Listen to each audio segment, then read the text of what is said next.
اگر کسی کی بھی منزل، میں مسلمانوں کی سے مخاطب ہوں، کسی نے اگر اللہ کو منزل نہیں بنایا اور آخرت کو ترجیح نہیں بنائی، اب اس کی جو بھی زندگی گزرے گی تو یہ ظلم ہوگا اور گناہوں کا ایک بوجھ ہوگا، جس میں اس کی نماز، روزہ، زکوٰۃ، حج بھی شامل ہوگا۔ اللہ اکبر، اللہ اکبر، اللہ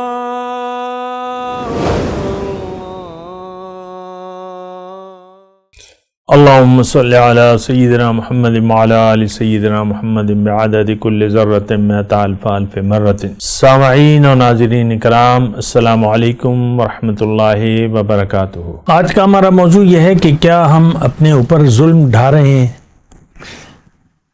دیکھیں، یہ بات تو اپنی جگہ حقیقت ہے کہ آج کا مسلمان اپنے اوپر بھرپور ظلم ڈھا رہا ہے یا اس کے لیے کوشش کر رہا ہے۔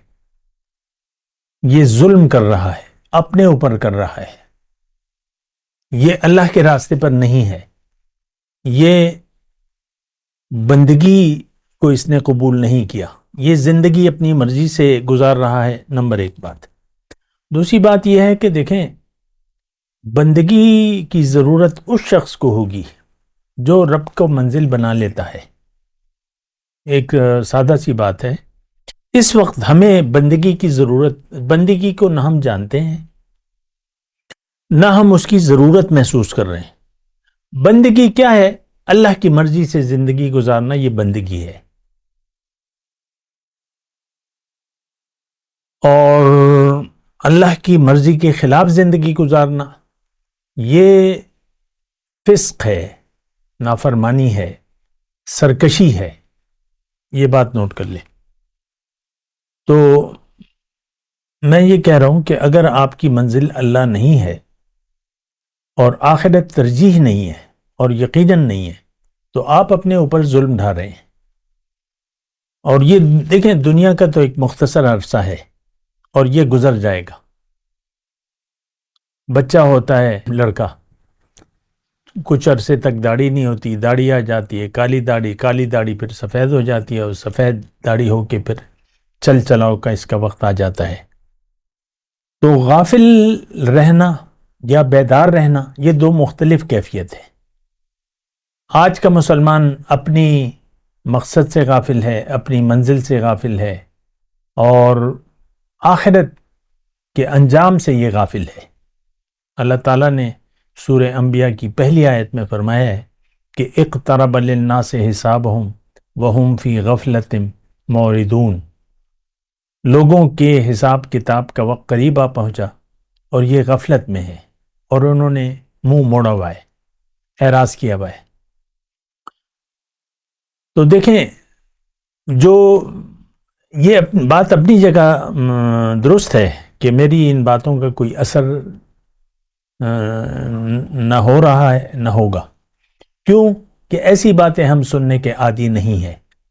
ایسی باتیں، اس قسم کی باتیں، یہ ہماری سمجھ سے بالا تر ہیں بہت سی لوگوں کے، اکثریت جو ہے، کیونکہ اکثریت دنیا کے دھوکے میں مبتلا ہے اور اپنی منزل سے غافل ہے اور حساب کتاب پر یقین نہیں ہے، جزائے اعمال پر یقین نہیں ہے۔ ہماری منزل، ہم دنیا کو اپنی منزل بنا چکے ہیں، اور جو بھی دنیا کو منزل بنا لے تو وہ ہدایت کی ضرورت سے محروم ہو جاتا ہے، یعنی ضرورت محسوس ہی نہیں کرتا۔ آج کا مسلمان دین کے معنی تک کو نہیں جانتا کہ دین ہے کیا، اور پھر یہ باقی باتیں تو بہت ہی ہمیں اجنبی لگتی ہیں۔ اللہ کی ملاقات ہو گئی، آخرت ہو گیا، یا انسان یہ خلیفۃ اللہ جو ہے، یا کمال، یہ تزکیہ نفس، یہ ساری باتیں ہمارے موضوعات نہیں ہیں۔ ہمارا تو دیکھیں ایک مدعا ہے، وہ دنیا کی زندگی ہے۔ تو حقیقت یہ ہے کہ ہم ظلم اپنے اوپر ڈھا رہے ہیں، اور اللہ تعالیٰ نے قرآن میں فرمایا ہے وَقَدْ خَابَ مَنْ حَمَلَ ظُلْمَ، وہ شخص برباد ہو گیا، تباہ ہو گیا جو جس نے ظلم کا بوجھ اپنے پیٹھ پر لاد لیا. ایک بات یہاں پر نوٹ کر لیں کہ اگر کسی کی بھی منزل، میں مسلمانوں کی سے مخاطب ہوں، کسی نے اگر اللہ کو منزل نہیں بنایا اور آخرت کو ترجیح نہیں بنائی، اب اس کی جو بھی زندگی گزرے گی تو یہ ظلم ہوگا اور گناہوں کا ایک بوجھ ہوگا، جس میں اس کی نماز، روزہ، زکوٰۃ، حج بھی شامل ہوگی. یہ بات ذرا نوٹ کر لیں.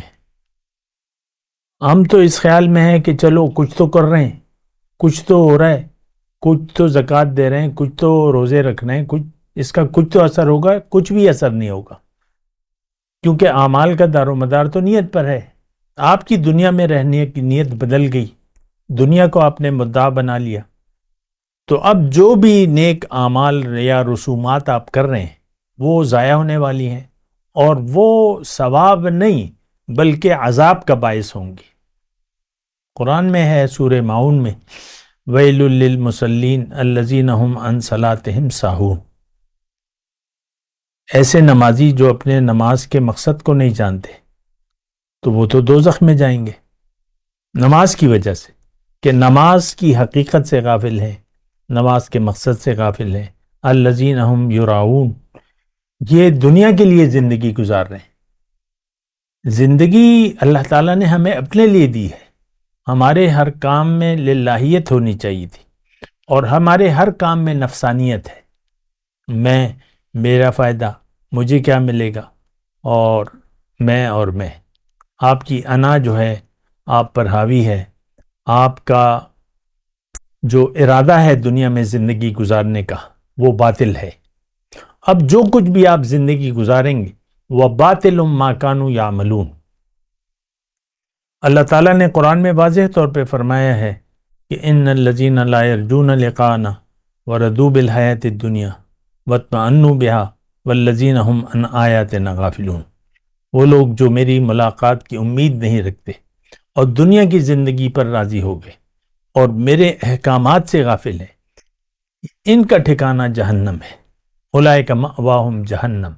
اور دیکھیں دوسری بات اللہ تعالیٰ نے واضح طور پہ فرمایا ہے، وَأَمَّا مَنْ طَغَىٰ وَآثَرَ الْحَيَاةَ الدُّنْيَا فَإِنَّ الْجَحِيمَ هِيَ الْمَأْوَىٰ. جس نے سرکشی کا رویہ اختیار کیا اور دنیا کی زندگی کو ترجیح دے دی تو جہنم اس کا ٹھکانہ ہے. طغا، یہ یعنی سرکشی. اب ظالم جو ہے وہ سرکش ہوتا ہے، سرکشی کا رویہ اختیار کر لیتا ہے، تبھی تو وہ ظالم بنتا ہے اور ظلم اپنے اوپر کرتا ہے. اللہ تعالیٰ کسی پر ظلم نہیں کرتا. اللہ تعالیٰ نے قرآن میں فرمایا ان اللہ لا یظلم الناس شیئا ولکن الناس کانوا بانفسہم یظلمون. اللہ تعالیٰ کسی پر ظلم نہیں کرتا، لیکن لوگ جو ہیں خود اپنے اوپر ظلم کرتے ہیں. یعنی جو بھی ہم کریں گے اس کا نتیجہ تو ہمیں ملے گا. دنیا میں اس وقت ہم اللہ کی یاد سے غافل ہیں اور دنیا کی یاد سے ہمارے دل آباد ہیں. ہم زندگی دنیا کے لیے گزار رہے ہیں، مفاد دنیا ہمیں عزیز ہے آخرت کے مفاد سے. تو یہ بات تو بالکل ہی واضح ہے کہ دنیا کی زندگی کو ہم نے ترجیح دے دی ہے. آپ دیکھ لیں اپنے خیالات کو، اپنی سوچ کو اور اپنی توقعات کو دیکھ لیں، اپنی امیدوں کو دیکھ لیں، منصوبوں کو دیکھ لیں. سب کچھ جو ہے، آپ کی خوشیاں، آپ کے غم، رنج، غم، خوشی، یہ سب کا تعلق دنیا سے ہے. اور تو یہ تو ایک تباہ کن سوچ ہے کہ آپ کا سارا دار و مدار دنیا کے دائرے میں آپ گھوم پھر رہے ہیں، دنیا ہی کے لیے آپ زندگی گزار رہے ہیں. تو آخرت کو ترجیح دینی چاہیے ہمیں، اور ہمیں اللہ کی ملاقات کی امید میں زندگی گزارنی چاہیے اور اللہ کی بندگی یا اللہ کی یاد میں زندگی گزارنی چاہیے. آج کا مسلمان دنیا کی یاد میں زندگی گزار رہا ہے، اللہ کی یاد سے اس کا دل غافل ہے اور دنیا کی یاد سے اس کا دل آباد ہے. اور یہ نہایت یعنی نقصان دہ سوچ ہے. وآخر دعوانا ان الحمدللہ رب العالمین. مولاي صل وسلم دائما ابدا على حبيبك خير الخلق كلهم.